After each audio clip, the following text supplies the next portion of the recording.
দেশের জনপ্রিয় গায়ক অভিনেতা তাহসান খান বিয়ে করেছেন এমন খবরে ছেয়ে গেছে ফেসবুক সহ গণমাধ্যম। সংবাদ মাধ্যমে বলা হয়েছে যুক্তরাষ্ট্র প্রবাসী মেকওভার আর্টিস্ট রোজা আহমেদের সাথে বিবাহ বন্ধনে আবদ্ধ হয়েছেন তাহসান খান। আর তাহসানও জানালেন বিয়ে করেছেন তিনি। এদিকে সবাই উৎসুক, কে এই রোজা? তাহসানি জানালেন তার স্ত্রী রোজা আহমেদ পড়াশোনা করেছেন নিউ ইয়র্ক ইউনিভার্সিটি থেকে কসমেটোলজির ওপর। পড়াশোনা শেষ করে কসমেটোলজি লাইসেন্স গ্রহণ করেন এবং পরবর্তীতে নিউ ইয়র্কের কুইন্সে রোজাস ব্রাইডাল মেকওভার প্রতিষ্ঠা করেন। রোজা আহমেদ 1 দশকেরও বেশি সময় ধরে বাংলাদেশ এবং মার্কিন যুক্তরাষ্ট্র উভয় দেশেই ব্রাইডাল মেকআপ আর্টিস্ট হিসেবে খ্যাতি অর্জন করেছেন। এছাড়াও মেকআপ শিক্ষিকা হিসেবে তিনি নারীদের প্রশিক্ষণ দিচ্ছেন এবং অনেককেই উদ্যোক্তা হতে সাহায্য করেছেন। রোজার বিজনেস পেজে রয়েছে তার অসংখ্য অনুসারী এবং নেটিজেনদের কাছেও ভীষণ জনপ্রিয় তিনি। তার ফেসবুক পেজ রোজাস ব্রাইডাল মেকওভার পেজে অনুসারীর সংখ্যা 9 লাখেরও বেশি।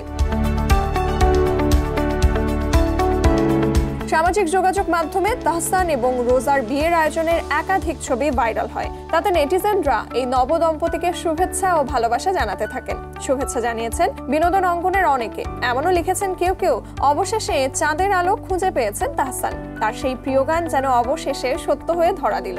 তাহসানের জীবনের নতুন অধ্যায় পা রাখলেও মিথিলার সংসারে ফের ভাঙনের গুঞ্জন শোনা যাচ্ছে। বেশ কিছুদিন ধরে মেয়ে আইরাকে সাথে নিয়ে ঢাকায় থাকছেন তিনি। সৃজিতের পাশে দীর্ঘদিন ধরেই দেখা মিলছে না তার। এমনকি আইরাকে ঢাকায় একটি স্কুলে ভর্তি করিয়েছেন এই অভিনেত্রী।